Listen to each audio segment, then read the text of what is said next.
अनंतानंत कोटि ब्रह्मांड नायक की लीलाएं कभी समाप्त नहीं होती। हरि अनंत, हरि कथा अनंता। तो हरि तो अनंत है, उनकी कथाएं भी अनंत हैं। और हम आपका जो जीवन है वो एक समय विशेष के लिए मिला है। तो जब समय विशेष के लिए मिला है तो उसी समय विशेष में अत्यधिक रस का आनंद लिया जाए, यही बुद्धिमत्ता है। जितना अधिक से अधिक रसपान कर सके। पिबत भागवतम रसमालयम। जब तक शरीर का लय न हो जाए तब तक भागवत के रस का पान करते रहें। जीवन तो क्षणभंगुर है, एक समय विशेष के लिए मिला है। समय विशेष के बाद सभी को जाना है।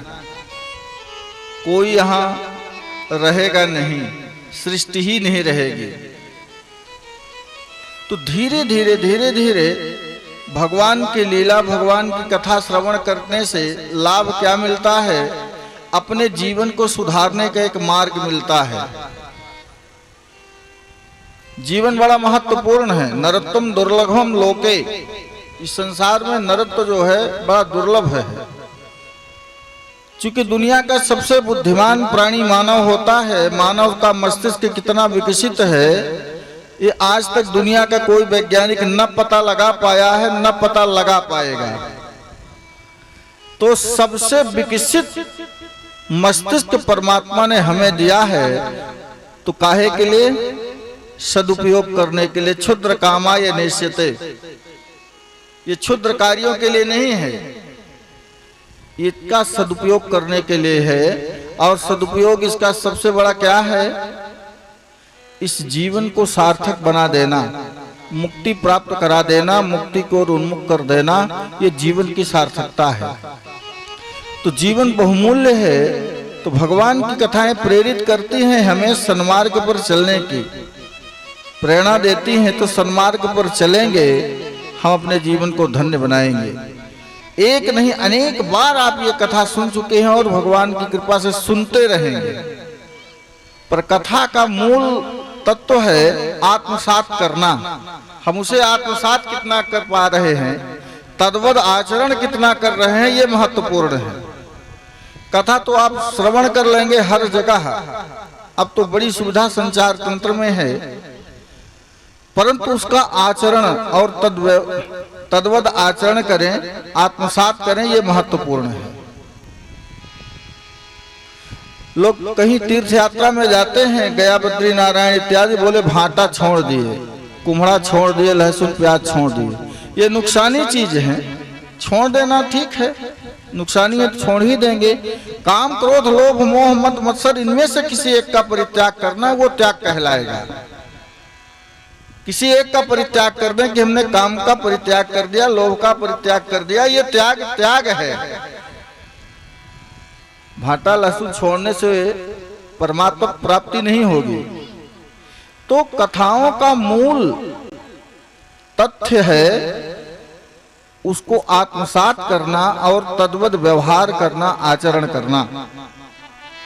एकदा क्रीडमानास्ते रामाद्या गोपदारकाः कृष्णो मृदम भक्षितवान इति मात्रे निवेदयन्। एक दिन बलराम आदि ग्वाल बाल श्री कृष्ण के साथ क्रीड़ा कर रहे थे, खेल रहे थे। उन लोगों ने मां यशोदा के पास आकर के कहा कि मैया, कृष्ण ने मिट्टी खाई है। चूंकि मिट्टी क्या है? मिट्टी एक तत्व है, पृथ्वी एक तत्व है। पृथ्वी को सामान्य रूप से लेने वाले उसके तत्व को नहीं समझ पा रहे हैं। पृथ्वी को धारण करने वाले तत्व हैं। हमारे पवित्र यजुर्वेद का कथन है, सत्यम चमे श्रद्धा चमे। सत्य पृथ्वी को धारण करता है, श्रद्धा पृथ्वी को धारण करती है। पृथ्वी सामान्य नहीं, पृथ्वी तो एक तत्व है। जो 5 तत्व मिलकर के शरीर की संरचना होती है, क्षित जल पावक गगन समीरा, पृथ्वी जल तेज वायु आकाश। तो सबसे पहला तत्व है पृथ्वी। अब जब ये प्रबलीन हो गए, जब महाप्रलय होगा तो पृथ्वी जल में, जल आकाश में नहीं, जल तेज में, तेज आकाश में ये प्रबलीन होते चले जाएंगे उसी क्रम में। और जो पुनः सृष्टि होगी तो फिर से 2.5 लाख पृथ्वी है इस धरती माने ब्रह्मांड में, पर 2.5 लाख पृथ्वी में केवल इसी पृथ्वी में जनजीवन संभव है, क्योंकि यहाँ ऑक्सीजन है, प्राणवायु है। प्राण, अपान, व्यान, उदान, समान, ये 5 प्रकार की वायुएं हैं, जिनमें से प्राणवायु केवल इस पृथ्वी पर है। पृथ्वी की वैज्ञानिकता आप सब, हम सभी कृषि समाज से जुड़े हुए हैं तो जानते हैं। आप फसल कभी भी बो दें, जैसे मटरा को आप बो दें, मटर, पूरे बरसात का पानी उस खेत में रहेगा, पर मटर में अंकुरण तब आएगा जब कार्तिक का महीना होगा, उसके अनुकूल परिस्थिति मिलेगी। ये पृथ्वी की वैज्ञानिकता है। पृथ्वी को ब्रह्मा ने, चतुर्थ स्कंध में कथा आती है, ब्रह्मा जी ने पृथ्वी को बीज निक्षिप्त करने का आदेश दिया और समस्त बीज दे दिया कि तुम इसको निक्षिप्त करो अपने गर्भ में। जब महाप्रलय हो जाए उसके बाद भी तुम अपने गोद में तत्वों को रखना, इन बीजों को रखना, क्योंकि हम बार बार तुम्हें यह नहीं देंगे। तो एक ही बार सदा सदा के लिए ब्रह्मा जी ने पृथ्वी को बीजों को दे दिया। अब पृथ्वी उसको सुरक्षित रखती है। घास तो सभी देखते ही है, पानी गिरा घास आ गई, पानी समाप्त हुआ घास समाप्त हो गई। और नाना प्रकार के बीज पर्वतों में, पठारों में देखने को मिलते हैं कि इन वृक्षों को न कोई पानी देने वाला है, न इनकी सुरक्षा करने वाला, फिर भी वो जीवित है। तो पृथ्वी को, पृथ्वी चूंकि तत्व है, पृथ्वी एक वैज्ञानिकता है उसकी कि बीज को निक्षिप्त रखती है, अपने गर्भ में सुरक्षित रखती है। जब अनुकूल वातावरण आता है तब उसे, उसमें अंकुरण होता है और वो समाज के लिए देती है। तो भगवान ने पृथ्वी को, मिट्टी को, उस तत्व का भक्षण किया। क्योंकि पृथ्वी नहीं रहेगी तो जनजीवन नहीं रहेगा।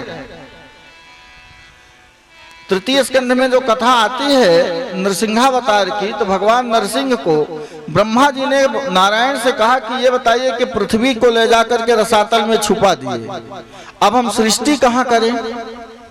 भाई आधार तो होना चाहिए, सृष्टि का आधार। भाई हम आप सब धरती पर बैठे हैं, धरती में मान लीजिए तखत है तो हमारा तखत आधार हुआ, पर तखत का आधार तो पृथ्वी हुआ। बिना आधार के कोई वस्तु टिक नहीं सकती। हर वस्तु को टिकने का एक आधार होना चाहिए। तो ब्रह्मा जी ने कहा कि हम पृथ्वी नहीं है, और पृथ्वी को हिरण्याक्ष और हिरण्यकशिपु, ये बड़े दुर्दांत व्यक्ति थे। ये दोनों दिति के पुत्र थे, कश्यप और महाराज मनु, माने मनु शत्रुपा, कश्यप, दिति और अदिति। कश्यप की यद्यप 13 पत्नियां थी, पर अदिति ने सृष्टि में बड़ा सहयोग किया। मनु शत्रुपा ने सृष्टि में बड़ा सहयोग किया। तो दिति दा बंधने धातु है वेद में, उससे इंतिन प्रत्यय लगता है तो दिति शब्द बनता है। अर्थ होता है बंधन से युक्त। दिति माने बंधन से युक्त। तो दितेह अपत्यम दैत्य, दिति की जो संतान होती है वो दैत्य कहलाती है, और दैत्य बंधन से युक्त होते हैं, बंधन से मुक्त नहीं होते। तो दिति के 2 संतानें हिरण्याक्ष और हिरण्यकशिपु बड़े दुर्दांत व्यक्ति थे। तो हिरण्याक्ष ने धरती को ले जाकर के रसातल में छुपा दिया। करो सृष्टि कहाँ करोगे? अब ब्रह्मा जी परेशान हो गए तो नारायण के पास गए। नारायण ने कहा चलो ठीक है, अंशावतार के रूप में आएंगे। भगवान ने शूकर अवतार लिया। शूकर में घ्राण शक्ति होती है और पृथ्वी में गंध होती है। तत्र गंधवती नाम पृथ्वी, ये पृथ्वी की परिभाषा है। आप कहीं भी जल डालिए, पृथ्वी में से एक सुगंध निकलती है। उसी सुगंध के आधार पर पृथ्वी का अन्वेषण करते हुए वो जाते हैं और पृथ्वी को प्राप्त करते हैं, रसातल में ले आकर के स्थापित करते हो। तब पुनः ब्रह्मा जी ने सृष्टि किया। तात्पर्य है पृथ्वी एक महत्वपूर्ण तत्व है।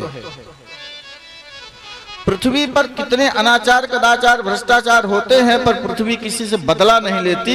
एकादश स्कंध में कथा आएगी। 24 गुरु दत्तात्रेय जी के हैं, 24 गुरुओं में एक पृथ्वी भी है। तो पृथ्वी कभी किसी से बदला नहीं लेती। पर इसका यह तात्पर्य नहीं है कि पृथ्वी पर हम अनाचार करें, कदाचार करें, भ्रष्टाचार करें। पृथ्वी यज्ञ करने के लिए है, पृथ्वी रहने के लिए है, पृथ्वी सत्कर्म करने के लिए मिली है। हम पृथ्वी पर आए हैं, सत्कर्म करने के लिए भेजे गए हैं। इसलिए पृथ्वी का ध्यान देते हुए अपने सत्कर्मों को करना चाहिए, उस तत्व का महत्व समझ करके। तो कृष्णो मृदम भक्षितवान, आज कृष्ण ने मिट्टी खाई है। यह शिकायत किया मां यशोदा से। यशोदा ने, यशोदा कौन है? यशः ददातीति यशोदा, जो यश को प्रदान करे, कीर्ति को प्रदान करे, वही यशोदा है। तो मां यशोदा ने कहा कि चलो ठीक है, आएंगे तो हम उनसे पूछेंगे। तो भगवान से कहा, लल्ला तूने मिट्टी खाई है? तो भगवान कहते हैं कि ना हम भक्षितवान अम्बा, हे मां, न अहम भक्षितवान। हमने, भक्षितवान क्रिया रूप है, भूतकालिक क्रिया को प्रदर्शित करता है। हमने मिट्टी नहीं खाई।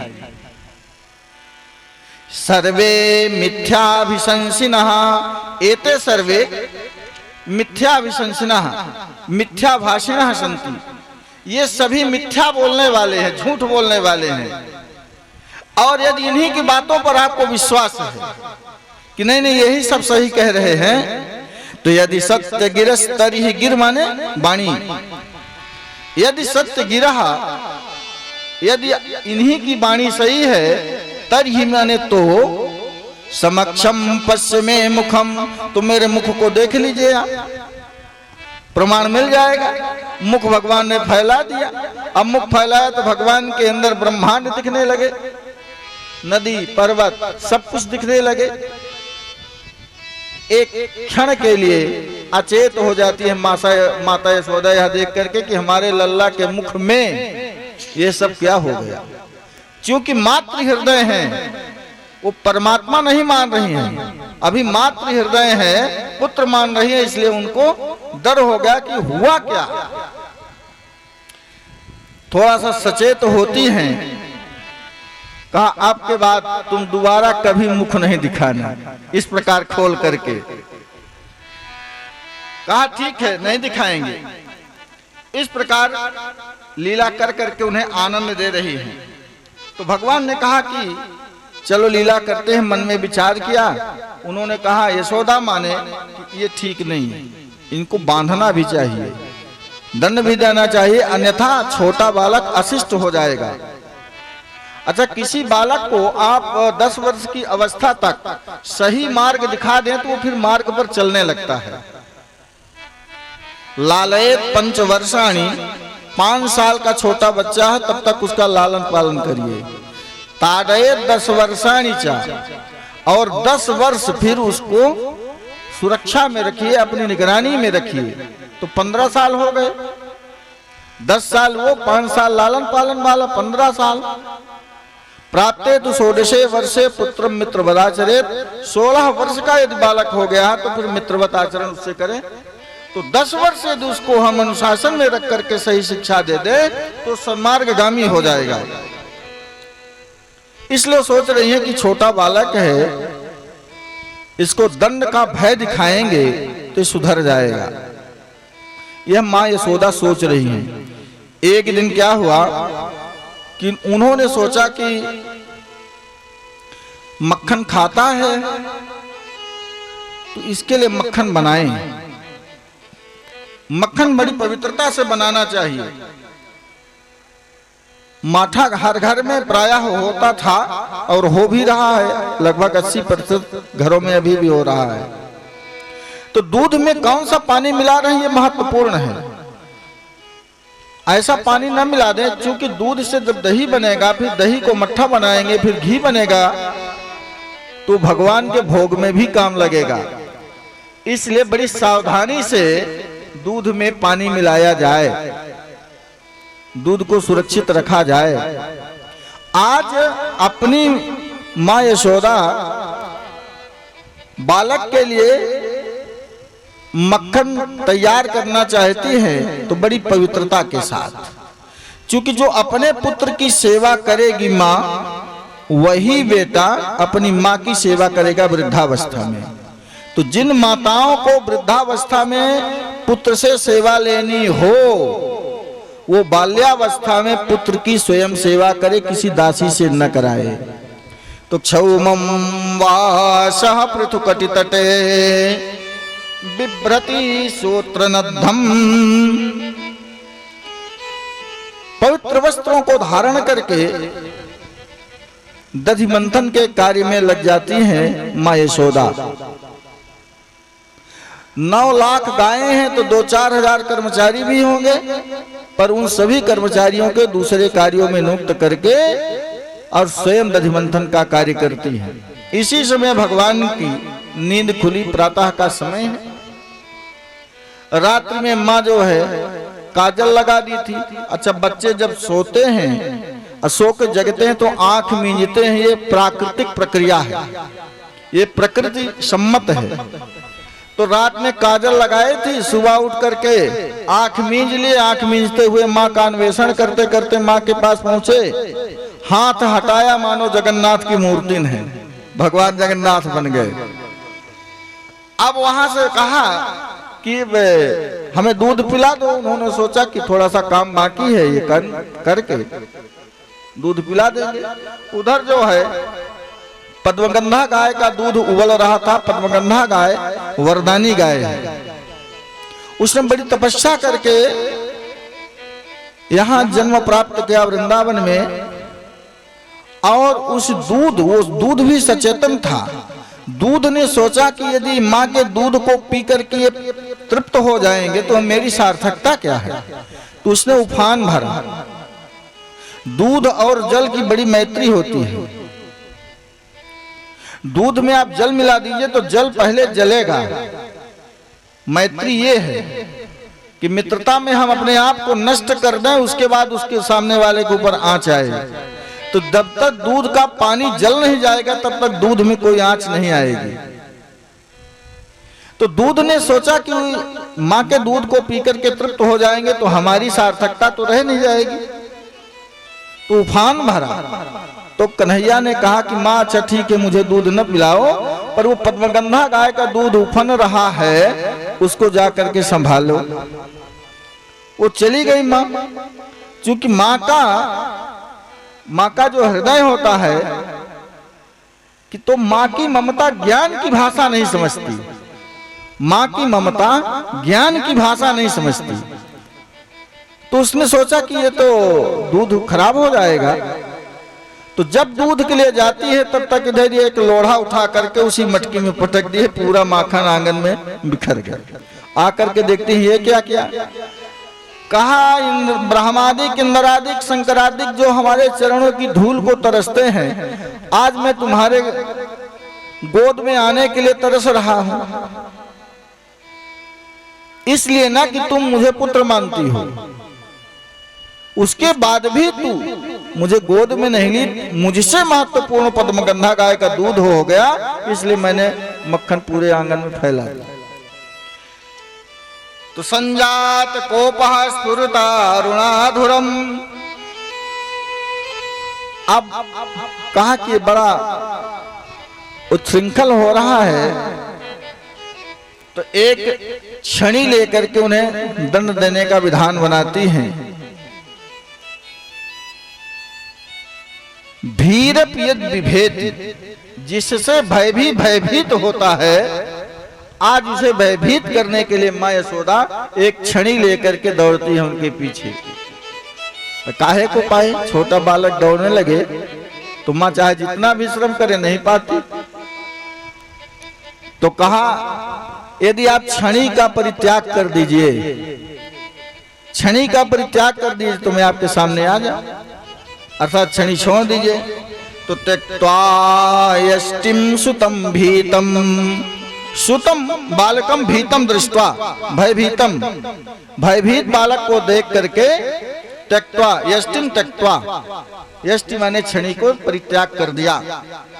विज्ञायार्भक वत्सला, अर्भक माने छोटा बालक, और वत्सलता के कारण, वात्सल्य के कारण छोड़ दिया, परित्याग कर दिया। ये शिकिलतम बंधुम दामना तद्वीर को विदाह।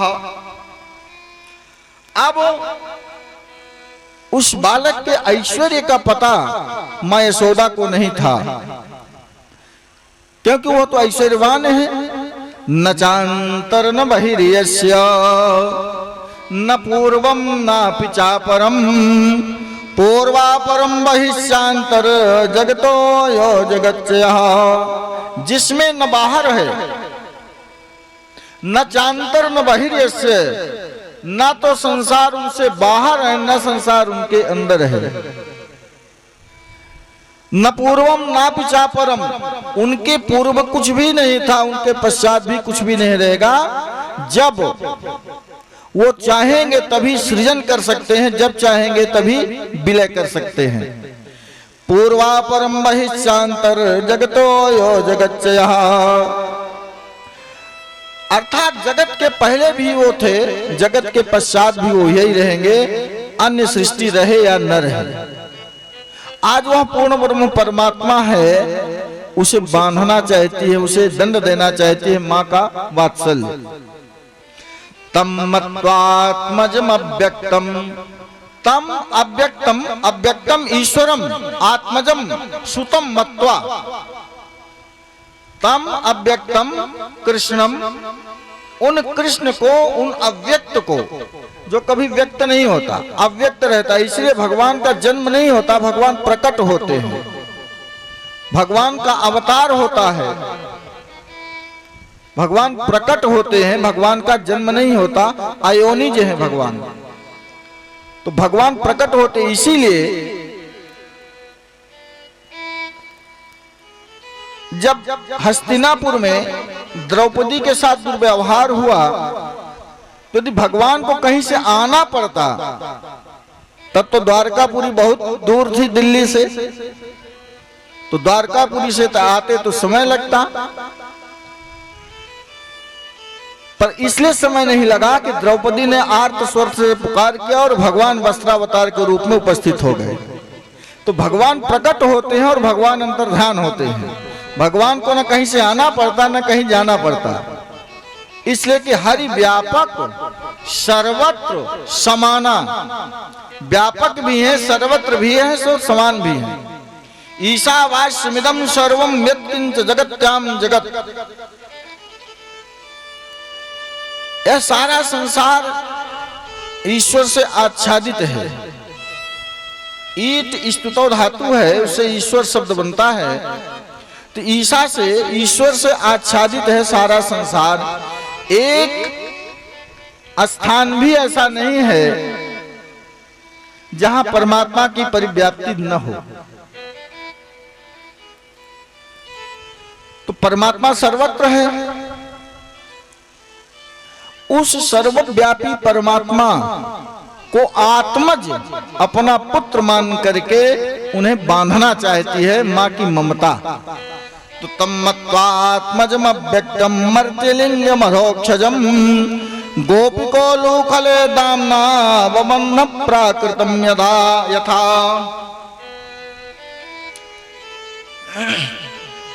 बांधना चाहती है तो ठीक है, आप बांध दीजिए।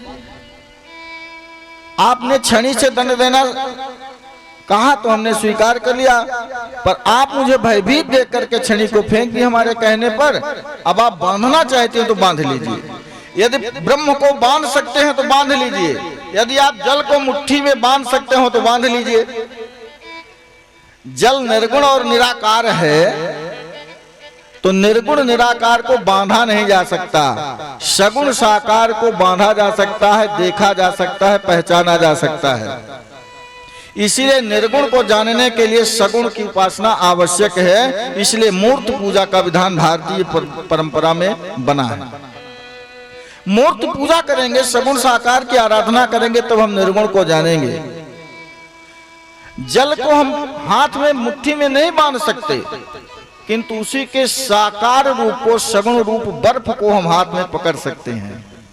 तो हमको पहले बर्फ को जानना पड़ेगा, तब हम जल को जानेंगे। वायु को आप बांध नहीं सकते, वायु को आप मुट्ठी में नहीं बांध सकते। वायु तो एक तत्व है। तो वायु को जानने के लिए स्पर्श, जो 5 ज्ञानेंद्रियां हैं, उनके माध्यम से हम वायु को समझ पाएंगे, स्पर्श इंद्रिय के माध्यम से। तो सगुण साकार की उपासना के बाद निर्गुण निराकार को हम समझ सकते हैं, तात्पर्य है।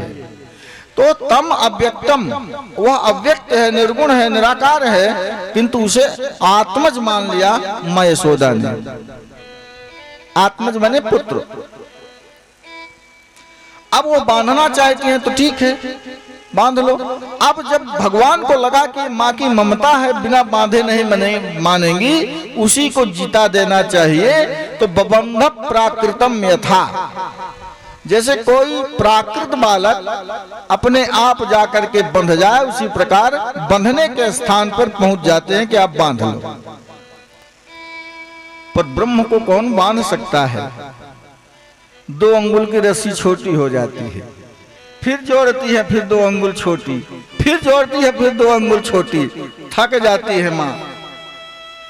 अब समातु शून्य गात्रायाः, गात्र माने शरीर, गोत्र माने भी शरीर होता है और गात्र माने भी शरीर होता है।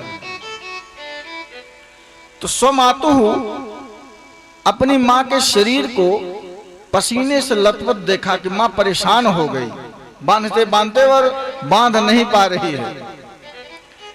दृष्टा परिश्रमम कृष्ण कृपयासीत सुबंधने, परिश्रम देखा मां का तो कहा कि अब हम बंध जाएं, यही ठीक है। तो बंधने का उपक्रम करते हैं। और यह आनंद एक मां प्राप्त कर रही है, वह यशोदा मां, दूसरा नहीं। नेमम बिरिंचो न भवः, बिरिंच माने ब्रह्मा और बिरंच माने भी ब्रह्मा। बिरिंच और बिरंच दोनों माने ब्रह्मा। और ब्रह्मा का काम है सृष्टि करना। ब्रह्मा, देखिए परमात्मा जो है उत्पादक और उत्पाद्य दोनों है।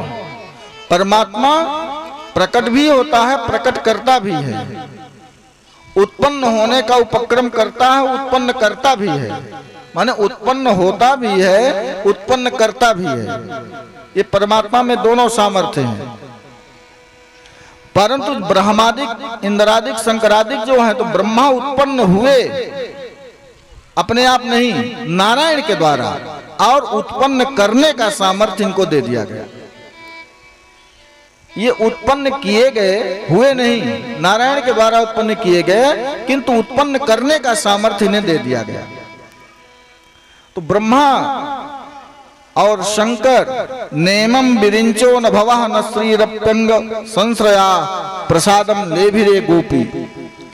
आज वह मां यशोदा मातृ ममता के कारण इस आनंद को प्राप्त कर रही है। और इसी आनंद को प्राप्त करने के लिए ब्रह्मादिक, इंद्रादिक, शंकरादिक सब देवता तरसते हैं, किंतु कोई भी इस आनंद को प्राप्त नहीं कर रहा है। इसलिए कि कहीं न कहीं इनके मन में अहम आ जाता है, हम नारायण कैसे माने।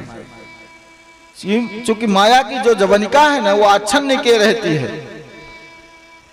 माया की जवनिका से आच्छन्न संसार सदवस्तु को नहीं देख पाता। कुहरे से आच्छादित हम सूर्य को नहीं देख पाते और सूर्य का अस्तित्व समाप्त मान लेते हैं। ऐसा नहीं है, सूर्य का अस्तित्व समाप्त नहीं है। कुहरा हट जाएगा, सूर्य दिखने लगेगा।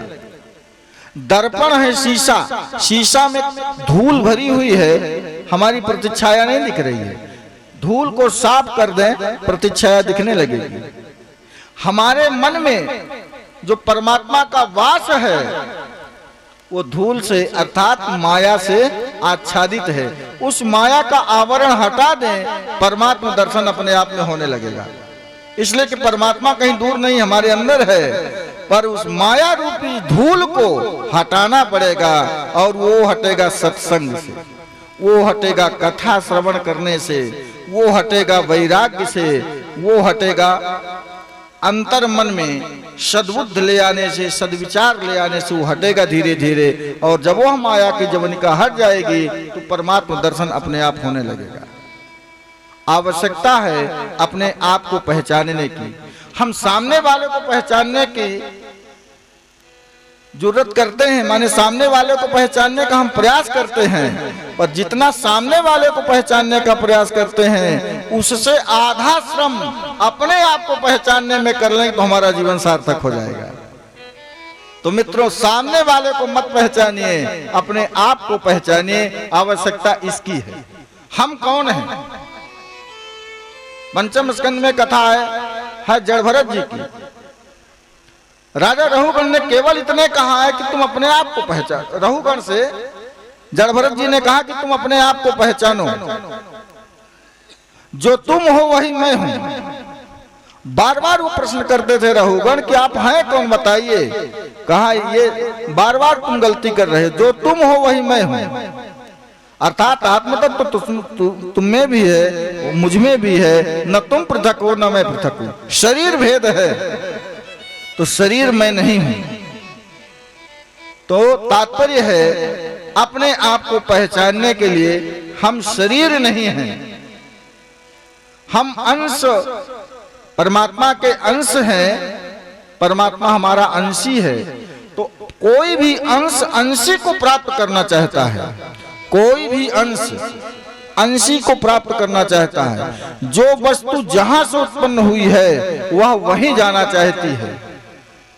जो वस्तु जहां से उत्पन्न हुई है वो वहीं जाना चाहती है। जैसे पृथ्वी से आप एक कण उठाइए और ऊपर को मारिए, अंत में पृथ्वी में वही कण गिरता है, जिसको हम गुरुत्वाकर्षण बल कहते हैं। और ये कहते हैं कि गुरुत्वाकर्षण बल का सिद्धांत, ये जब गुरुत्वाकर्षण बल का सिद्धांत लागू हुआ, समाज जाना, इसके पहले भी गुरुत्वाकर्षण बल काम करता था। और जब यह समाज नहीं रहेगा तब भी वह गुरुत्वाकर्षण बल काम करेगा, क्योंकि यह पृथ्वी अंशी है और वह ढेला अंश है। यांत्रिक सहायता से आप 100 मंजिल ऊपर जल को ले जाइए, पर जल का उद्गम केंद्र क्या है? समुद्र है। आप टोटी खोलेंगे तो जल नीचे की ओर ही आएगा, इसलिए वो अपने अंशी में मिलना चाहेगा। अब लगेगा आपको कि ये तो साधारण प्रक्रिया है। एक उदाहरण लीजिए, समझिए। प्रकाश का केंद्र सूर्य है। आप धरती पर दीपक जलाएंगे, उसकी लौ ऊपर जाएगी। जल नीचे आ रहा है, पृथ्वी का कण नीचे आ रहा है, पर ज्योति को भी नीचे कर दीजिए तो जाने। इसलिए कि ज्योति का जो प्रकाश बिंदु है, प्रकाश का केंद्र है, वो सूर्य है। तो सूर्य से मिलना चाहता है तो दीपक की लौ ऊपर की ओर ही जाएगी, धुआं ऊपर की ओर ही जाएगा। तात्पर्य क्या है? प्रत्येक अंश अंशी से मिलना चाहता है। हम जीव अंश हैं, हमें अंशी से मिलना है, माने उस नारायण से मिलना है, ये प्रयास करना चाहिए। और यही कथाओं का तात्पर्य। कथाएं आप अनेक बार सुनेंगे, वही कथाएं, पर कथा को आत्मसात करें, तद्वत व्यवहार करें, आचरण करें, जीवन को धन्य बनाएं। बोले वृंदावन बिहारी लाल की जय हो।